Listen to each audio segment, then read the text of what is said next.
मीरा भाईंदर शहरामध्ये ज्या पद्धतीनं आमच्या व्यापारी बंधूंनी मोर्चा काढला होता आणि शांतता मार्गाने ते मोर्चा त्यांनी काढल्यानंतर तो मोर्चा शांतही झाला। पोलिसांना त्यांनी निवेदन दिलं। काल पोलिसांनी मराठी एकीकरण समितीचे काही कार्यकर्ते जेव्हा मोर्चाची परवानगी मागायला गेले तेव्हा पोलिसांनी त्यांना परवानगी नाकारली। परंतु परवानगी नाकारत असताना त्यांनी अनेक कार्यकर्त्यांना नोटिसेस दिल्या, काही कार्यकर्त्यांना तडीमारीच्याच नोटीस दिल्या। आज राज्याचे मुख्यमंत्री श्री देवेंद्र फडणवीस यांच्याकडे मी जे डीसीपी आहेत प्रकाश गायकवाड मीरा भाईंदरचे त्यांच्या विरोधामध्ये तक्रार केली की ज्या पद्धतीने कालपासून पोलिसांनी कारवाई चालू केलेली आहे ती योग्य नव्हे।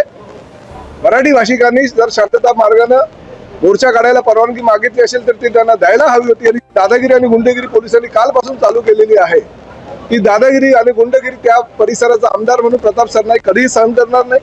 आज सकाळपासून जी काही धरपकड सगळ्या मराठी कार्यकर्त्यांची आणि मराठी लोकांची मीरा भाईंदरच्या पोलिसांनी दादागिरी आणि गुंडगिरीच्या मार्गाने चालू केलेली आहे त्याचा मी निषेध व्यक्त करतो। माननीय मुख्यमंत्र्यांकडे सुद्धा निषेध व्यक्त करतो आणि आता मी स्वतः त्या मोर्चामध्ये सामील होण्याकरता मीरा भाईंदर शहराकडे निघालेलो आहे।